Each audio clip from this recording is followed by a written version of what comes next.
በኢትዮጵያ 600 ግድቦች ሊገነቡ ነው። ከህዳሴ ግድቡ ባሻገር ያለው የተአምራዊ የመስኖ አብዮት። ተአምረኞቹ ግድቦች እንዴት የአፍሪካን ዕጣ ፈንታ ይወስናሉ?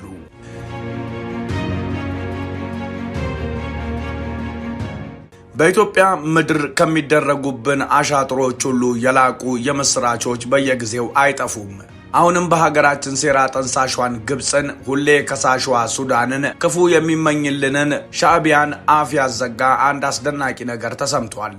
እሱም ዓለም ትኩረቱን የህዳሴ ግድቡ ላይ ባደረገበት ወቅት ኢትዮጵያ ለቁጥር የሚያዳግቱ ግድቦችን ለመስራት አስጠንታ ጨርሳለች። አሁን አባይ ከሚነሳባቸው ግርማ ሞገስ ከተላበሱት ከፍተኛ ተራራማ ቦታዎች ጀርባ እየተካሄደ ያለው አስደናቂና ጸጥ ያለ ነገር ግን ሊገታ የማይችል አብዮት ሀገራችንን በአዲስ መልክ እየቀረጻት ይገኛል።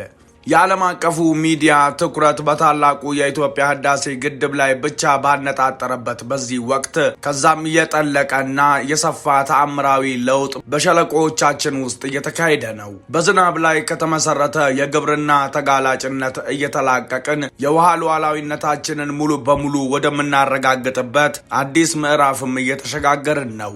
አሁን ደግሞ ለቁጥር የበዙ እልፍ ግድቦች ሊገነቡ ነው። እነዚህን ወደ 600 አዳዲስ ግድቦችን ለመገንባት የታቀደው ጅምር ኢትዮጵያ እውነተኛዋ የአፍሪካ የውሃ ማማ መሆኗን የሚያስመሰክር ነው።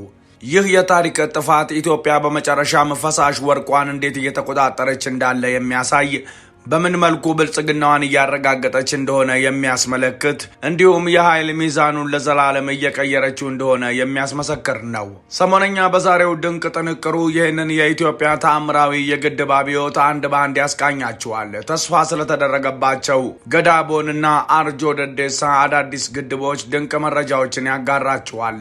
እስከ መጨረሻው አብራችሁን ዝለቁ።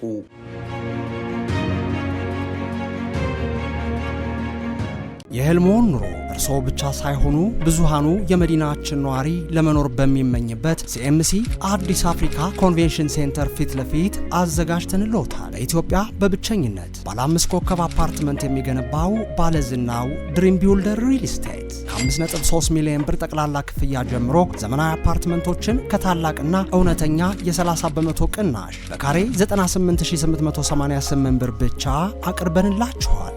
በ23000 ካሬ ላይ ባረፈው የመኖሪያ መንደር የመዋኛ ገንዳ፣ የልጆችና የአዋቂዎች መዝናኛ፣ ጂምናዚየም ከስቲምና ሳውና ጋር ከዚህም በተጨማሪ 3000 ካሬ ግሪን ኤሪያ፣ የተንጣለለ የመኪና ማቆሚያና 3 ቦል ኮርትን ያሟላ ነው። ከባለ 1 እስከ ባለ 3 መኝታ እንደ ፍላጎቱ ከ720 ሺህ ብር 10 በመቶ ቅድመ ክፍያ ጀምሮ ከ50 በመቶ የባንክ ብድር አማራጭ ጋር ኑሮውን እንዲያዘምኑ አመቻችተን እንካችሁ ብለንዎታል። ለበለጠ መረጃና ሳይቱን ለመጎብኘት በ0912 96 66 54 ወይንም በ0928 53 64 28 ይደውሉ። ድሪም ቢውልደር ሪል ስቴት።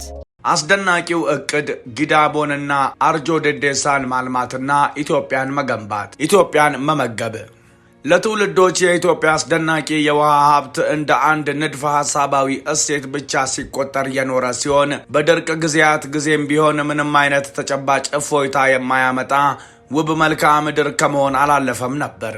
ዛሬ ግን አስደናቂ የሆኑ የመሰረተ ልማት ፕሮጀክቶች ያንን የራቀ ንድፈ ሐሳብ ወደ ተጨባጭና ሕይወት አድን እውነታነት በተሳካ ሁኔታ ቀይረውታል። በሲዳማና በኦሮሚያ ክልሎች መካከል የሚገኘው የጊዳቦ መስኖ ግድብ ለዚህ አዲስ ዘመን እንደ ዋነኛ ማሳያ ሆኖ ያገለግላል።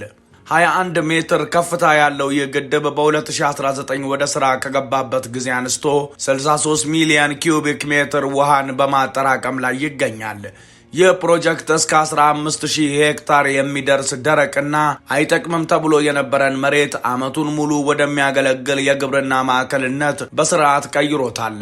በዚህ ነጠላ ፕሮጀክት ምክንያት ከ10,000 በላይ የሚሆኑ ኢትዮጵያውያን አባወራዎች የዝናብን መምጣት ከመጠበቅ ጭንቀታቸው ተላቀው በዓመት 3-4 ጊዜ እንዲያመርቱ አድርጓቸዋል። ይህን ትልቅ ራዕይ የአባይ ወንዝ ወሳኝ ገባሪ ወደሆነው ወደ ደዴሳ ወንዝ ስናሰፋው ደግሞ የከፍተኛ ቦታዎቹን እውነተኛ ግዙፍ ፕሮጀክት እናገኛለን።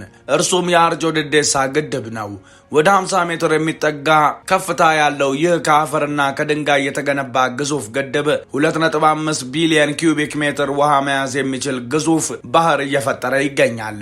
80,000 ሄክታር መሬት ለማልማት ታስቦ የተነደፈው ይህ ፕሮጀክት ኢትዮጵያ ውድ የሆነ የውሃ ፍሰቷ በቀላሉ ወደ ታችኛው ተፋሰስ ሀገራት ሲወርድ ዝም ብላ የምትመለከትበት ጊዜ ማብቃቱን ያረጋግጣል።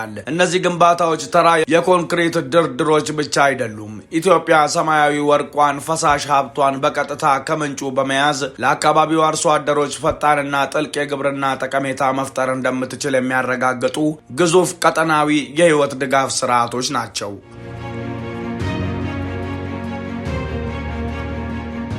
ታላቁ እቅድና በሁሉም የኢትዮጵያ ክፍሎች የሚገነቡት 600 ግድቦች።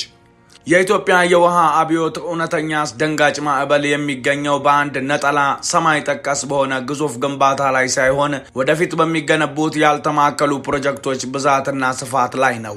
ኢትዮጵያ በመላ ሀገሪቱ ወደ 600 የሚጠጉ አነስተኛና መካከለኛ የመስኖ ግድቦችን ለመንደፍና ለመገንባት የ10 ዓመት ጉዞዋን በድፍረት አሳውቃለች።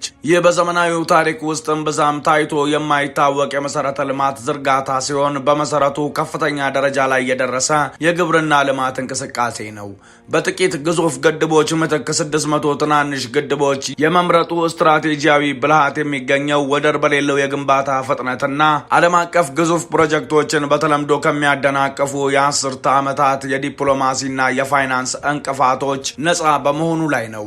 ከዚህም በተጨማሪ እነዚህን የውሃ ማጠራቀሚያዎች በመቶዎች በሚቆጠሩ የተለያዩ ገባሪ ወንዞች ላይ በማሰራጨት የታችኛው ተፋሰስ ጎረቤቶቻችን ብዙ ጊዜ ሊጭኑት ከሚሞክሩት ከፍተኛ ዓለም አቀፍ ጫናና ኢላማ የተደረገ ማዕቀብ በተግባር ነፃ ይሆናሉ። ይህ ያልተማከለ ኔትወርክ በመላ ሀገሪቱ ለዝናብ እጥረት ተጋላጭ የሆኑ የተወሰኑ አካባቢዎችን ኢላማ በማድረግ ለፍጆታ የሚያመርቱ አርሶ አደሮችን ወዲያውኑ ከፍተኛ ምርታማነት ወዳላቸው የንግድ አምራቾች ከፍ ያደርጋል። በአጠቃላይ ሲታይ እነዚህ 600 ማጠራቀሚያዎች ወሳኝ የሆነውን የከፍተኛ ቦታዎች የውሃ ፍሰት ድንበራችንን አቋርጦ ከመውጣቱ በፊት በማከማቸት እንደ ግዙፍ የውሃ ባትሪዎች ሆነው ያገለግላሉ።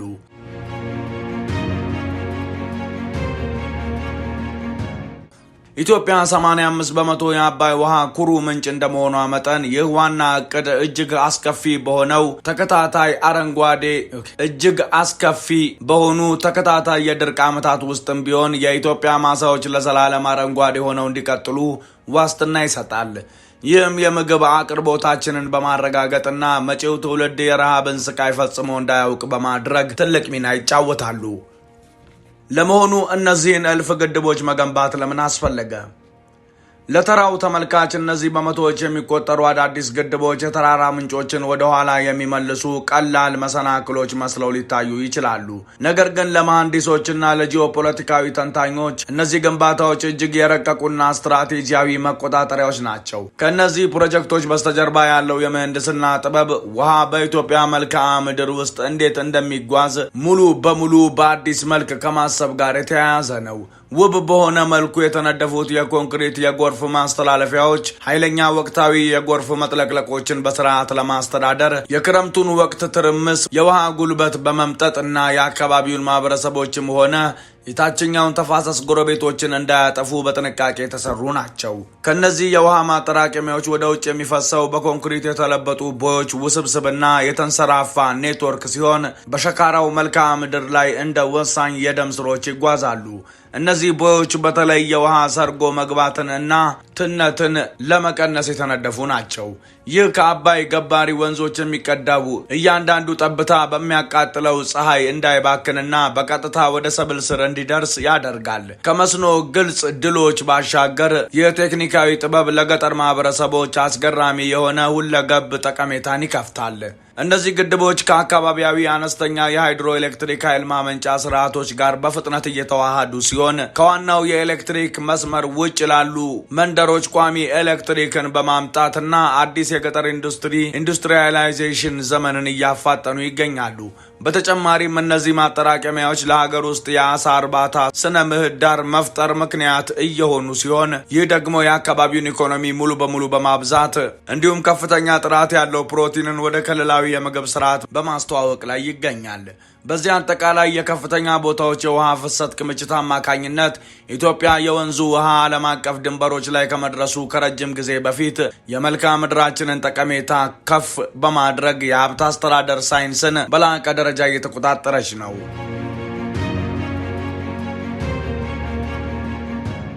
ብልሁ የኢትዮጵያ መንገድ የቅኝ ግዛት ሰንሰለቶችን መስበርና የታችኛው ተፋሰስ ስጋቶችን ማስወገድ። በተፈጥሮ ኢትዮጵያ የመልክዓ ምድራዊ አቀማመጥ ጥቅሟን መጠቀም ስትጀምር ጥልቅ የሆነ የህልውና ስጋት ማዕበል ካይሮን እያጥለቀለቃት ይገኛል። 110 ሚሊዮን ህዝብ ላላት ግብጽ የአባይ ወንዝ በተግባር ሙሉ በሙሉ ንጹህ ውሃ በሚያቀርብላት ሀገር ይህ የኢትዮጵያ የመሰረተ ልማት ፈጣን እድገት እገዳ ስትራቴጂያዊ መከበብ ይሰማታል። የታችኛው ተፋሰስ ፖለቲከኞች እያንዳንዱን አዲስ የኢትዮጵያ ማጠራቀሚያ እንደ እምቅ ስጋት አድርገው ይመለከቱታል። ይህንንም በሺህ ቁርጥራጮች እንደ መሞት ይገልጹታል። አንድ አነስተኛ ግድብ የወንዙን ፍሰት በሚታይ ሁኔታ ላይ ቀይረው ቢችልም 600 ማጠራቀሚያዎች ውሃን ማጠራቀም፣ ትነትን ማስተዳደርና ግዙፍ የግብርና ቀጠናዎችን መመገብ መጀመራቸው በወንዙ ታሪካዊ አጠቃቀም ላይ መሰረታዊ ለውጥን ይፈጥራል።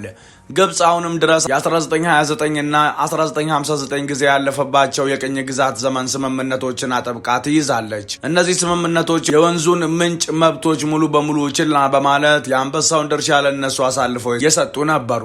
ኢትዮጵያ የእነዚህ አስጨናቂ ስምምነቶች አካል ሆና ስለማታውቅ በ21ኛው ክፍለ ዘመን ምንም አይነት ህጋዊም ሆነ ሞራላዊ ክብደት የሌላቸው የአቧራማ ቅኝ ግዛት አስተሳሰብ ቅሪቶች አድርጋ በህጋዊ መንገድ ትመለከታቸዋለች። የካይሮ የመጨረሻው ፍርሃት ኢትዮጵያ በከባድ ድርቅ ወቅት የውሃውን ቧንቧ ሙሉ በሙሉ የመቆጣጠር ኃይል የሚኖራት የወደፊት ጊዜም ቢሆን፣ እውነታው ግን ኢትዮጵያ የማይካደውን ሉዓላዊ መብቷን በተግባር እያዋለች መሆኑ ብቻ ነው። ያለፈውን ኢፍትሐዊ ሞኖፖሊ በመጨረሻ እያፈረስን ሲሆን የአባይ ውሃ በመጀመሪያ ደረጃ ዝናቡ በሚወርድበት አካባቢ ለሚኖሩ ህዝቦች ማገልገል እንዳለበት በተግባር እያረጋገጥን ነው። የግድብ አብዮቱ እንዴት ኢትዮጵያን የአፍሪካ መሪ ያደርጋታል? ኢትዮጵያ የማይቀሩ ቀጠናዊ ውጥረቶች ቢኖሩም ይህን ትልቅ ራዕይ ያለው ዋና እቅድ ወደፊት ለመግፋት ይህን ያህል ቆራጥ የሆነችው ለምንድን ነው ካልን መልሱ ቀላል ነው። ከዚህ የሚገኙት ኢኮኖሚያዊ ሽልማቶችና የወደፊት እድሎችን ችላ ለማለት የማይቻሉ እጅግ በጣም ግዙፍ ናቸው። በዝናብ ላይ ከተመሰረተ እርሻ ወደ ዓመቱን ሙሉና ወደ ተጠናከረ የመስኖ ልማት የሚደረገው ሽግግር ለመላው የአፍሪካ ቀንድ ወደር የሌለው የኢኮኖሚ መረጋጋት ይፈጥራል። ይበልጥ አስተማማኝ የሆኑ የሰብል ምርቶች በቀጥታ ወደ ግዙፍ የግብርና ኤክስፖርት እድገት፣ ከፍተኛ ወጪ የሚጠይቁ የምግብ ዕቃዎችን ወደ ሀገር ውስጥ ማስገባት በአስደናቂ ሁኔታ መቀነስ፣ እንዲሁም የብሔራዊ ምንዛሪያችንን ወሳኝ ማረጋጋት ይቀየራሉ። ከአስደናቂው የኢኮኖሚ መለኪያዎች ባሻገር እነዚህ 600 ግድቦች ጥልቅ የሆነ የማህበራዊ ፍትህ እርምጃን ይወክላሉ። በ1980ዎቹ አሳዛኝ በሆነ ሁኔታ የዓለም አቀፉ የረሃብ ፊት እንድትሆን ለተገደደች ኩሩ ሀገር ይህ ያላቋረጠ የኮንክሪት ሙሌት የመጨረሻውና ድርድር የማይቀርብበት ከእንግዲህ ፈጽሞ አይደገምም የሚል ጥብቅ ፖሊሲ ነው። በጂኦፖለቲካዊ ደረጃ ይህ ዋና እቅድ ኢትዮጵያን ከአፍሪካ የሀብት ፖለቲካ ዳርቻ በቀጥታ ወደማያከራክረው ማዕከል ያሸጋግራታል። የላይኛው ተፋሰስ አቅርቦትን በመቆጣጠር ኢትዮጵያ የተመልካችነት ሚናዋን አራግፋ የራሷን የልማት ውሎች በልበ ሙሉነት የምትወስን የማይከራከር ቀጠናዊ መሪ ሆና ትወጣለች። ወደማያከራክረው ማዕከል ያሸጋግራታል። በልበ ሙሉነት የምትወስን የማይከራከር ቀጠናዊ መሪ ሆና ትወጣለች። የታችኛው ተፋሰስ ጎረቤቶች የትብብር የመረጃ መጋራትና የጋራ አስተዳደር መንገድን ከመረጡ አባይ በእርግጠኝነት ከጣና ሐይቅ ዳርቻ እስከ ሜዲትራኒያን ባህር ድረስ ያለውን እያንዳንዱን ሰው ማስተዳደርና መመገብ ይችላል። ነገር ግን የውጭ ጫናዎች ምንም ቢሆኑ አንድ የማይካድ ሀቅ አለ። ኢትዮጵያ እየገነባች ነው። ኢትዮጵያ እየተከለች ነው። ኢትዮጵያም ከፍ እያለች ነው። ጊዜ ያለፈበት የታችኛው ተፋሰስ የበላይነት ዘመን በቋሚነት አብቅቷል። እናም የውሃ ማማዋ የክብር ዘመን በይፋ ጀምሯል። የተወደዳችሁ የሰሞነኛ ቤተሰቦች የዛሬው ጥንቅራችን ይህን ይመስል ነበር። አብራችሁን ስለቆያችሁ ምስጋናችን ከልብ ነው። ሰብስክራይብ በማድረግ ቤተሰብ ሁኑን። ሰናይ ጊዜ። ሰላም በምድራችን ላይ ይስፈን። ሰላም የህልሞን ኑሮ እርስዎ ብቻ ሳይሆኑ ብዙሃኑ የመዲናችን ነዋሪ ለመኖር በሚመኝበት ሲኤምሲ አዲስ አፍሪካ ኮንቬንሽን ሴንተር ፊት ለፊት አዘጋጅተንልዎታል። በኢትዮጵያ በብቸኝነት ባለ 5 ኮከብ አፓርትመንት የሚገነባው ባለዝናው ድሪም ቢውልደር ሪል ስቴት ከ5.3 ሚሊዮን ብር ጠቅላላ ክፍያ ጀምሮ ዘመናዊ አፓርትመንቶችን ከታላቅና እውነተኛ የ30 በመቶ ቅናሽ በካሬ 98888 ብር ብቻ አቅርበንላችኋል። በ23000 ካሬ ላይ ባረፈው የመኖሪያ መንደር የመዋኛ ገንዳ፣ የልጆችና የአዋቂዎች መዝናኛ፣ ጂምናዚየም ከስቲምና ሳውና ጋር ከዚህም በተጨማሪ 3000 ካሬ ግሪን ኤሪያ፣ የተንጣለለ የመኪና ማቆሚያና 3-in-1 ቦል ኮርትን ያሟላ ነው። ከባለ 1 እስከ ባለ 3 መኝታ እንደ ፍላጎቶ ከ720 ሺህ ብር 10 በመቶ ቅድመ ክፍያ ጀምሮ ከ50 በመቶ የባንክ ብድር አማራጭ ጋር ኑሮውን እንዲያዘምኑ አመቻችተን እንካችሁ ብለንዎታል። ለበለጠ መረጃና ሳይቱን ለመጎብኘት በ0912966654 ወይንም በ0928 536428 ይደውሉ። ድሪም ቢውልደር ሪል ስቴት